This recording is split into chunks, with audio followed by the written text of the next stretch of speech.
वलिमन खाफ मक़ाम। Music के बारे में बात हो रही है। काफी लोग क्वेश्चन करते हैं आके म्यूजिक इज हलाल। तो मेरे फौरन दिमाग में वो आप सल्लल्लाहु अलैहि वसल्लम की जो सेइंग्स हैं, जो हदीस है, वो मेरे दिमाग में आ जाती है, वो फ्लैश करती है, ब्लैंक करती है, जिसमें आप सल्लल्लाहु अलैहि वसल्लम फरमाते हैं मेरी उम्मत में एक जमाना ऐसा भी आएगा कि जब लोग शराब पीना, अल्कोहल, रेशम का पहनना, वेयरिंग ऑफ सिल्क, जिनाकारी और गाने बजाने को, इस म्यूजिक को हलाल समझेंगे। ब्रो अगर म्यूजिक मैं बताऊँ अगर अच्छा भी होता ना ब्रो, हम ज़लज़ले के टाइम पे म्यूजिक कभी बंद ना करते ब्रो। अल्लाहु अकबर, ला इलाहा इल्लल्लाह, वो हो गया ज़लज़ला, ला इलाहा इल्लल्लाह मुहम्मदुर रसूलुल्लाह, ला इलाहा इल्लल्लाह अशहदु अन्ना मुहम्मदन अब्दुहु व रसूलुहु, अशहदु अल्ला इलाहा इल्लल्लाह वहदहु ला शरीका लहु व अशहदु अन्ना। कितनी वीडियो ऐसी हैं मैंने देखी ब्रो, ऊंचा म्यूजिक चल रहा है और एक्सीडेंट हुआ और शदीद, और फिर म्यूजिक भी चल रहा है और फिर उनकी ना की आवाज भी आ रही है, एक्सीडेंट की वजह से गर्दन टूट गई या क्या हुआ।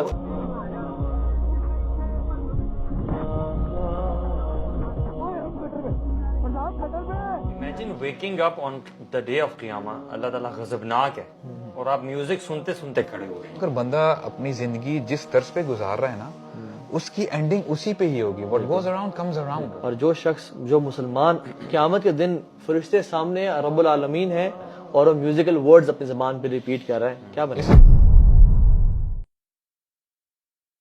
Okay, so the question raised, why music is haram? First of all, if we are concerned about why music is haram, so yeah, in Quran there is no evidence or any ayah about directly that music is prohibited.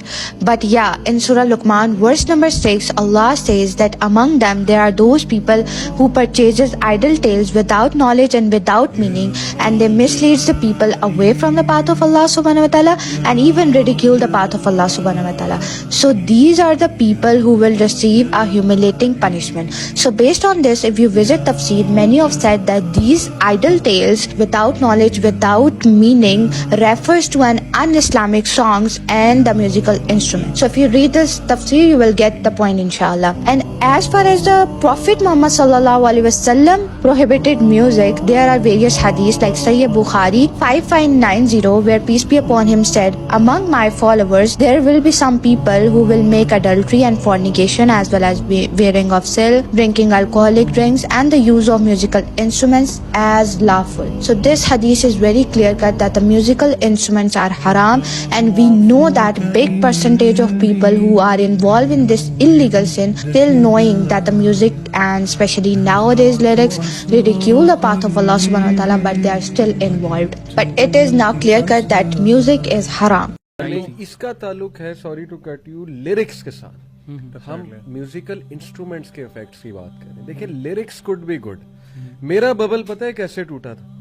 जब मैंने देखा कि यार lyrics कमाल, मेरा bubble ऐसे टूटा था when I peaked into their personal lives. मैंने कहा खुद तो शराबी कबाबी लड़कियां फैंस बनाई हुई हैं, लिरिक्स में कह रहे हैं ये गलत है वो गलत है। खुद इनकी हरकतें देख लो, कॉन्सर्ट्स पे क्या करते हैं। तो म्यूजिक इनको क्यों नहीं इफेक्ट कर रहा? अगर म्यूजिक इतनी पावरफुल फिलॉसफी और इतनी पावरफुल चीज है, why is it not affecting their own lives? पहला बबल मेरा यहाँ से टूटा।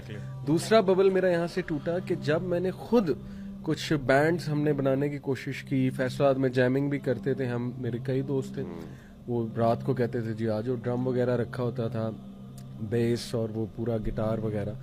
तो I looked into their lives as well. Music से थोड़ी देर के लिए उन्हें हेल्प होती थी, जैसे अलीम ने कहा कि it would give some sort of strength या पैसिफायर, टेम्पररी एक वो इमोशनल पैसिफायर। उसके बाद इतना डिप मैंने देखा उनकी लाइफ में, इतना मैंने डिप देखा। They will then require music again and again and again.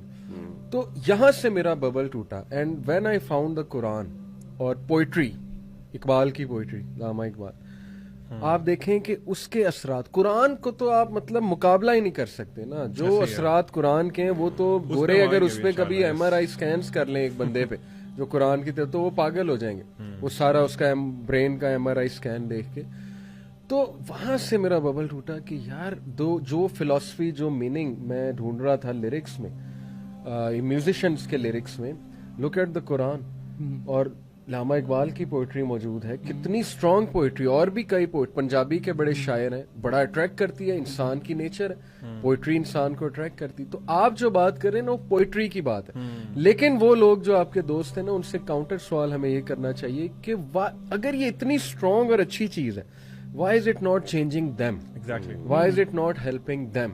ये मेरा जो है ना बिल्कुल ऐसे ही है। अलीम आप जी अली भाई, इसमें मैं एक चीज़ ऐड करना चाहूँगा कि हमारी यूथ के ना एक बड़ी गलत परसेप्शन भी है, और कुछ हमारे सो कॉल्ड जो स्कॉलर्स हैं उन्होंने भी ना बहुत परसेप्शन चेंज कर दिया है कि लोग समझते हैं कि यार म्यूज़िक हराम नहीं है। बहुत सी यूथ जिस तरह भी मास कह रहे थे डिनाइल फेस होता है, तो उसमें वो अपने आप को ना ये जस्टिफिकेशन दे रहे होते हैं कि म्यूज़िक हराम नहीं है, हो सकता है मकरूह हो, या मतलब डिफरेंट उसकी वो ना अपनी तावीलात पेश करते हैं। मैं कुछ चीज़ें ना कुरान से एक तो आयत कोट करना चाहूँगा, बिल्कुल करें, जिसमें अल्लाह ताला ना बिल्कुल क्लियर फरमा रहे हैं। अल्लाह ताला फरमा रहे हैं वमिन अन्नासि मन यश्तरी लहवल हदीसी लियुदिल्ल अन सबीलिल्लाह। सही। अल्लाह ताला फरमाते हैं कि इंसानों में से कुछ लोग ऐसे हैं जो कि ना फजूल आइडल टॉक्स, फजूल चीज़ें खरीदते हैं ताकि वो लोगों को अल्लाह के रस्ते से गुमराह करें। सही। अच्छा, पर्सनली मैं इसको इस आयत को ना अपने हाथ से रिलेट भी करूंगा। इससे पहले मैं सहाबा का कुछ ना अकवाल बता दूं, क्योंकि कुरान को सबसे पहले समझने वाले ना सहाबा कराम थे रज़ियल्लाहु अन्हुम। आप सल्लल्लाहु अलैहि वसल्लम ने उनको सिखाया, आप सल्लल्लाहु उनके टीचर थे, तो सबसे बेस्ट जो इंटरप्रिटेशन है वो उन्हीं की है। इब्ने मसूद रज़ियल्लाहु ताला अन्हु जो कि मुफस्सिर कुरान है और बहुत अजीम सहाबी हैं, वो इस आयत के बारे में जब पूछा गया ना उनसे कि लहवल हदीस से क्या मुराद है इस आयत में, तो उन्होंने अल्लाह की कसम खा के कहा कि ये म्यूजिक के बारे में बात हो रही है, यानी ये सॉन्ग्स और म्यूजिकल इंस्ट्रूमेंट्स के बारे में बात हो रही है। हसन अल बसरी का भी यही कॉल है कि ये म्यूजिकल इंस्ट्रूमेंट्स के बारे में ये जो आयत है रिवील हुई है। इसके अलावा इब्नुल कय्यम इतने बड़े स्कॉलर हैं, वो तो ये उन्होंने तो बात अपनी एंड इस बात पे की कि देखें सहाबा का और ताबईन का जो कॉल है ना इस आयत के बारे में, दैट इज सफिशिएंट इनफ। यानी उसके बाद तो बात ही नहीं बनती ना कि अपनी कोई तावील की जाए या कोई नई इंटरप्रिटेशन निकाली जाए। ट्रू। तो मुझे हैरत होती है हमारे जो इस सेंचुरी के जो सो कॉल्ड स्कॉलर्स हैं, मैं नेम नहीं लूंगा किसी का, लेकिन वो अपनी पता नहीं किस तरह की इंटरप्रिटेशन करते हैं। वो कहते हैं जी ये चीज़ हलाल है, ये हराम है, तो उससे ना यूथ को थोड़ा सा वो लूप होल मिल जाता है और वो फिर उसी के साथ स्टिक रहते हैं, ना खुद रिसर्च करते हैं इस पर। तो एक तो ये बड़ी इंपॉर्टेंट चीज़ जो कुरान से ये आयत है। इसके अलावा हदीस में आप सल्लल्लाहु अलैहि वसल्लम ने बहुत सी हदीस हैं। मैं एक और चीज़ क्लियर करना चाहूँगा ऑडियंस के लिए कि म्यूजिक की हुर्मत पे, इसके हराम होने पे बहुत डाटा है इस्लाम में। आप you can search so many आयात हदीस, सही अहादीस एग्जैक्टली। लेकिन मैं एक और कोट कर दूंगा यहाँ पे जस्ट टू एम्फसिस दैट आया। आप सल्लल्लाहु अलैहि वसल्लम ने बहुत क्लियरली फरमाया कि क़यामत के नज़दीक मेरी उम्मत का एक गिरोह होगा जो कि सिल्क को, अल्कोहल को, जिना को and specifically he mentioned musical instruments को हलाल कर लेगा। यानी इस हदीस से क्लियरली सही बुखारी की हदीस है, और इस हदीस से क्लियरली ये चीज बताई जा रही है कि ये चीजें हराम हैं और इसको वो हलाल करेंगे, either bye naming them with a different name या कुछ तावीलात निकाल के, इंटरप्रिटेशंस निकाल के। तो मैं देखें हम लोगों के लिए ना बीइंग ए मुस्लिम, अली भाई अल्लाह ताला की बात जो है ना और आप सल्लल्लाहु अलैहि वसल्लम की बात सफिशिएंट, यानी हमें, मैं समझता हूँ कि रिसर्च की भी जरूरत नहीं है। हमें साइंस से लॉजिक ला के, आप लोगों ने माशाल्लाह बड़े अच्छे रीजनिंग बताई, लॉजिक्स बताए, लेकिन मैं समझता हूँ बीइंग ए बिलीवर हमें साइंस की ना हम मोहताज नहीं है। बिल्कुल ऐसे ही हमें अल्लाह ताला ने जो फरमा दिया वो बिल्कुल ठीक फरमाया। सही कह रहे हैं। तो मैं ये बताना चाह रहा था कि ये जो चीजें हैं हमें थोड़ी सी रिसर्च करनी चाहिए म्यूजिक के हवाले से, अगर हम इसको छोड़ना चाहते हैं। बिल्कुल ठीक। तो कुरान में हदीस में क्लियर एविडेंसेस मौजूद हैं कि this is not permissible in any form and shape. मैं आपको अपना एक्सपीरियंस बता दूं, मैंने म्यूजिक कैसे छोड़ा था। रियली कोई साइकोलॉजिकल रिसर्च नहीं, कोई साइंटिफिक रिसर्च नहीं। एक दिन डॉक्टर जाकिर नाइक का वो एक बहुत मशहूर प्रोग्राम था शाहिद मसूद साहब के साथ, बहुत पुराना, शायद मकसूद है कि मसूद है, उन्होंने ARY पे डॉक्टर जाकिर नाइक को बुलाया था एक, उसमें उन्होंने म्यूजिक का सवाल किया डॉक्टर जाकिर नाइक से, मैं वो सुन रहा था, उन्होंने कहा ये हराम है,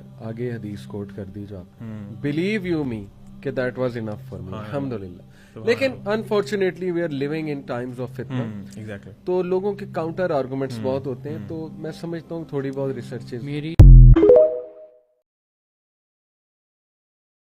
म्यूजिक तो टोटली हराम है। जो इंस्ट्रूमेंट्स हैं म्यूजिक के वो अफेक्ट करते हैं इंसान को, नुकसान पहुंचाते हैं उसकी मेंटल हेल्थ को, उसके IQ लेवल को। म्यूजिक जो है डोपामीन को हिट करते हैं, कुछ टाइम के लिए जो है वो टेम्पररी आपको जो है रिलीफ मिलता है, लेकिन वो बहुत डिस्ट्रॉय करते हैं इंसान के ब्रेन को, IQ को, लॉन्ग टर्म मेमोरी को बहुत जो है वो डिस्ट्रॉय करते हैं। कभी आपने ये सोचा है कि म्यूजिक क्यों हराम है? कभी आपने सोचा है कि ज़िना, ये जो इमोरलिटी है, बॉयफ्रेंड गर्लफ्रेंड कल्चर, ये सारा कुछ ये क्यों हराम है? क्यों अल्लाह ने इससे मना किया है? ये सारा कुछ क्यों जो है वो हराम है? इसके पीछे वजह तलाश करें, तब आप इन सारी चीजों से बच पाएंगे। जब आपको समझ आ जाएगी ये क्यों हराम है, इसमें क्या नुकसान है। ऐसे ही अगर अल्लाह ने कहा है कि नमाज पढ़नी है, 5 वक्त पढ़नी है, तो इतना जरूरी ये जो अमल है, इसके पीछे क्या वजह है, इससे मुझे क्या फायदा है, इसको तलाश करें। इसके पीछे हिकमत, विजडम तलाश करेंगे तो फिर आप बड़ी आसानी से चीजों को एक्सेप्ट करेंगे और इम्प्लीमेंट करेंगे। लेकिन इस बारे में कोई सोचता ही नहीं है।